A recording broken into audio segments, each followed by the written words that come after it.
Are you ready?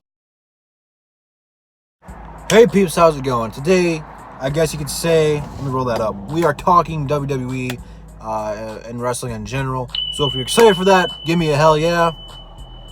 And I don't know what that was for. I might edit that in there. I don't know. We'll see.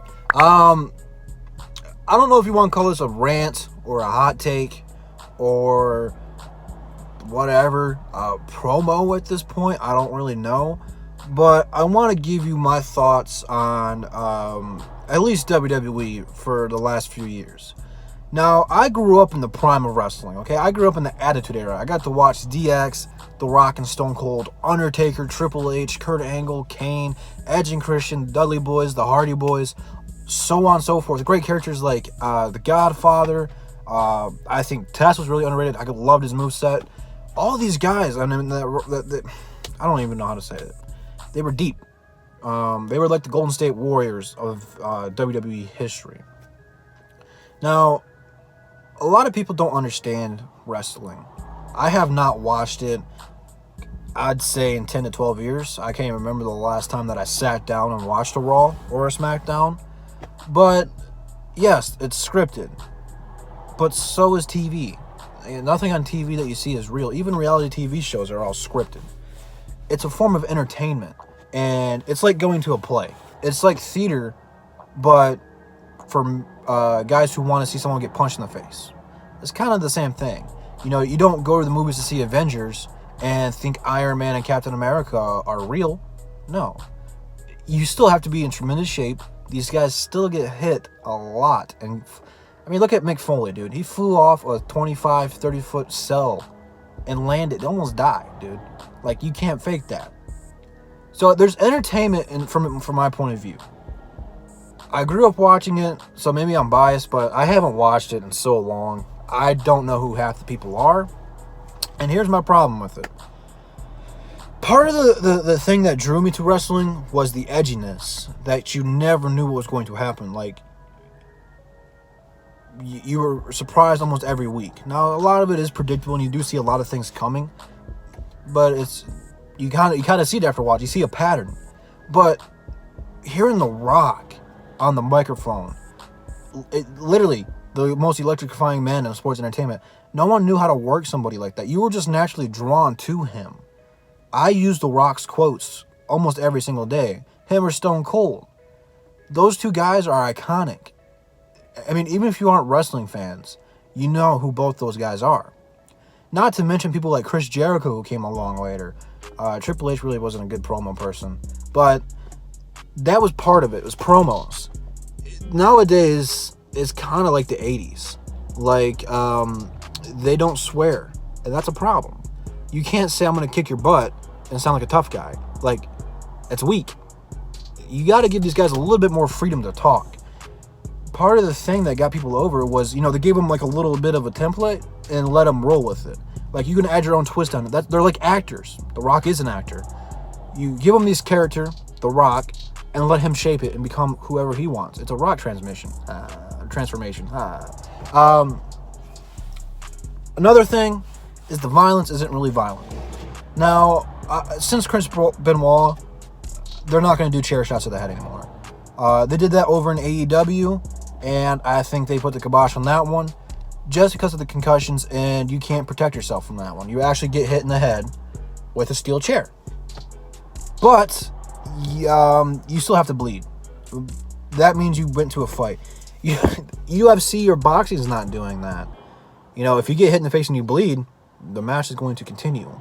Unless you're just gushing something so fierce and, it's... You got to make it a little bit more real. Not bleeding. It doesn't make any sense. Just watching it through the years. Like, you'd watch it in the Attitude Era, and every week someone's busted open and bleeding. Now you don't see it. What else do I want to talk about? I had something else. Gimmicks are terrible. They got rid of The Undertaker and brought in the American Badass, The Undertaker. Same character, just a different form. He fit in more at the time. He had Kid Rock and Limp Bizkit, all these bands that were hot at the time, doing his songs. And maybe that's a part of it, because I don't like the music of today. You know, everyone likes Post Malone, and I think he's absolute ass. You know, you got to have some good songs for these characters. And you know, when you hear the gong, you know it's the Undertaker. When you hear glass shatter, you know it's Stone Cold. All these guys had gimmicks and a sound and a uniqueness to them. Now I don't know, dude. I don't know. It's the same thing with sports. Let me get a drink real quick. I'm thirsty. You look at sports, you know, NBA, NFL, these guys are way more in shape and athletic than they were 10, 15 years ago. It's just that the technology and the knowledge of the human body has grown so much. These guys are genetic freaks, and I'm not talking about Scott Steiner. These matches should be more entertaining than what they are, and they're not. I don't even know the last time I've seen a 5-star match.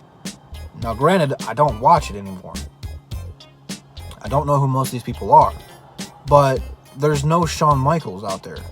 You know, I think that was really one of the last times that I've seen a 5-star match was Undertaker versus Shawn Michaels.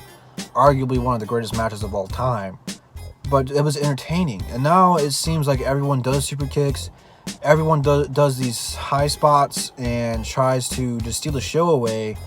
And it takes all the meaning out of it. You know, the TLC matches were crazy.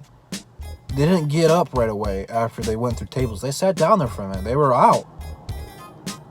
They're doing too much, and it's just not entertaining. I don't know what else to say, man. Obviously, there's so much you got to change. I just seen that WWE got rid of the PG rating, and it's about time. You have to go back to being edgy. Not saying you have to, make fun of everyone the way that they did back in the day, but you got to do something. You got to make it more fun. You gotta. What's the gap they're going here for? 18 to 25-year-olds. Right now, it's not even close. It's just sad and pathetic, man. The announcing is terrible. I don't even know where to start on that one, but I think I could do a better job announcing, and I don't have any training in it. There's just so much wrong with WWE. So much wrong. And I don't care that Dean Ambrose left or Jon Moxley now. I never liked him. He's boring. His finisher's a DDT. That's kind of boring. WWE is missing characters like Triple H, The Rock, Stone Cold, Undertaker, Kurt Angle. All these guys that were over, they don't have that now. And that's part of the reason this sucks. They don't have that guy. You know, back in the 80s, it was Hulk Hogan. Then you had Bret Hart and Shawn Michaels for a minute. And then it became Stone Cold, then The Rock, and then John Cena. They don't have that guy now. It's not Roman Reigns. He's a garbage. He's garbage. All these guys now are garbage. I don't like any of them. And maybe it's because it's the PG rating. I don't know. But I think I've rambled on long enough. Let me know down in the comments down below if you're wrestling fans what you would do to fix WWE. I think they're on the right track bringing Eric Bischoff and Paul Heyman back and getting rid of the PG rating. But with that being said, Instagram, Twitter links in the description. I'll be more than happy to talk more wrestling if you guys are into it. But that's all I got for you guys today. I'll see you tomorrow when the upload streak continues. Peace.